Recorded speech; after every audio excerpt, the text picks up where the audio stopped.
Hello, this is Mr. Shakur. I'm just checking in with you all just to let you know kind of like what's going on in class. Um, and also because I know some people were able to come to curriculum night and some people weren't. But I want you to know what's kind of going on and what's our kind of plan this year.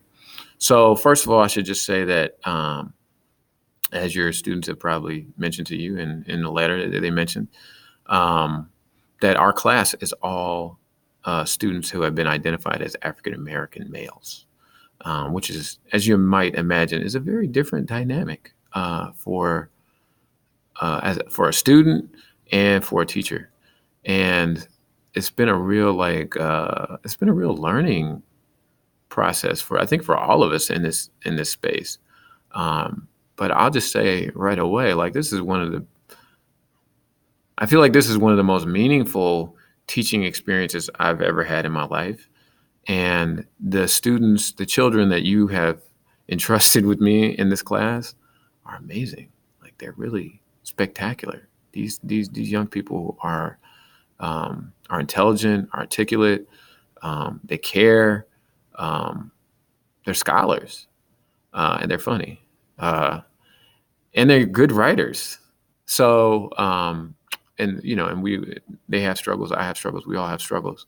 But I just really want to say that off the bat that that's been something that's really impressed me about these young people. So, with that said, I guess my philosophy this year has really been a big shift for me, and it's not just for this class, it's been in all classes. I really am trying to put students at the forefront of what we're doing in class.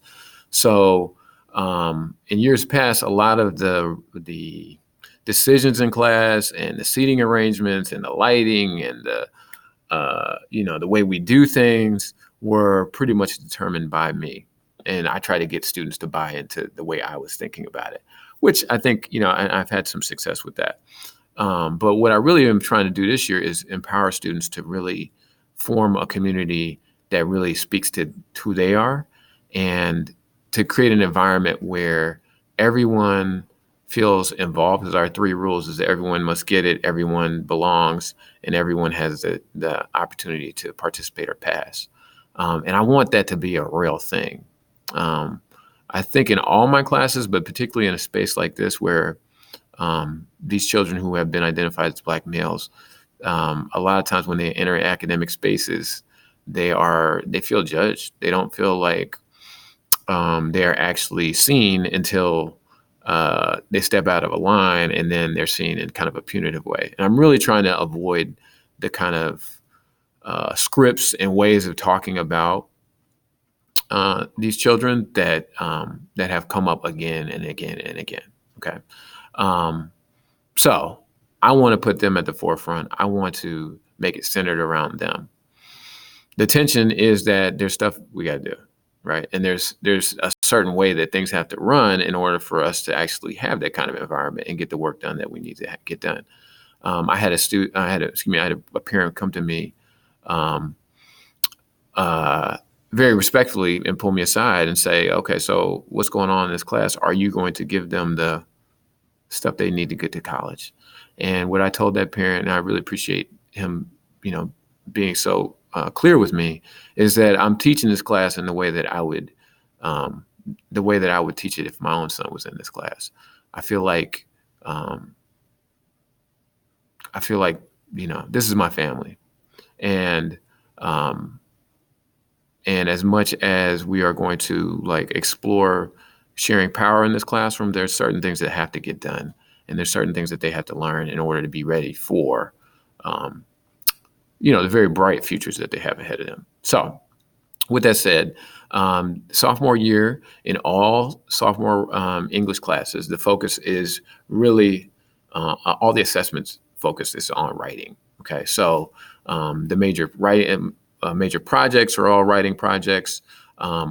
We do a lot with grammar this year, more specifically grammar in the student's writing, but also like in the type of grammar that a student might see on the SAT.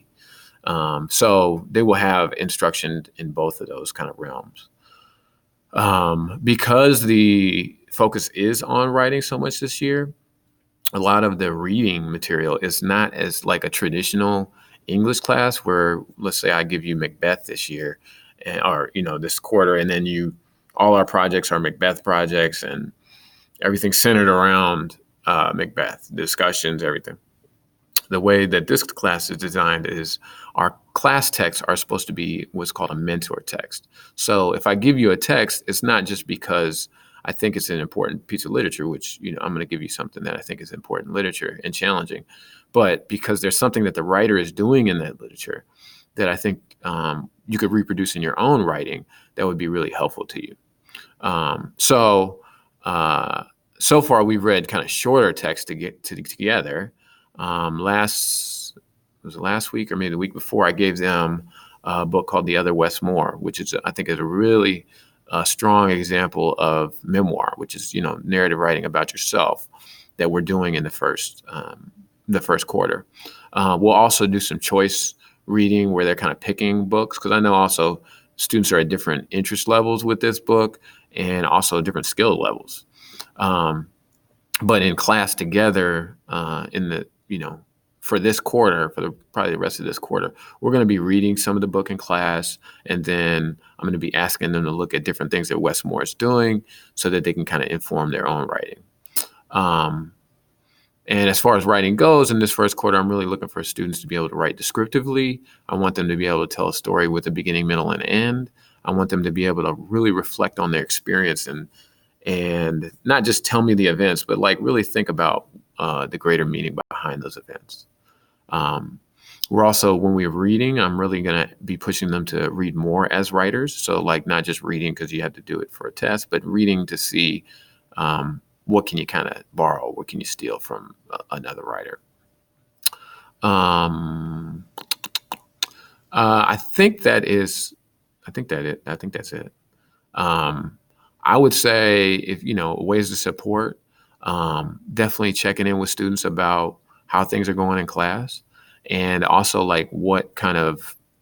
what's their role in class, because everybody has a class job, and then how do they see themselves contributing to the class, and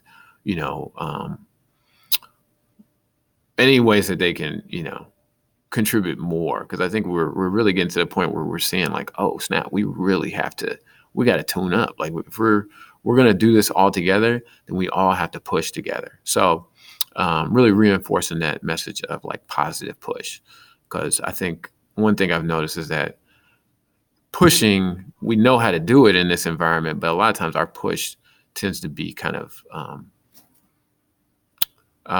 it's not helpful, to yell or to actually physically push someone when you want to encourage them to do better. How do we talk to each other in empowering ways to really bring out our best selves? So that's kind of our journey this quarter. And so far we're doing pretty good. There's also definitely room for growth. I saw some really, really strong writing in the first draft phase that we did last week. So I'm super encouraged about the scholars we have this year. Anyways, I want to encourage you to come to parent-teacher conferences is coming up. If you need to work out an alternative time, or you want to talk on the phone, please just send me an email. It's shakura@eths202.org. Okay. So thank you for the time. Thank you for your time for watching this. And I look forward to seeing you. All right. Bye.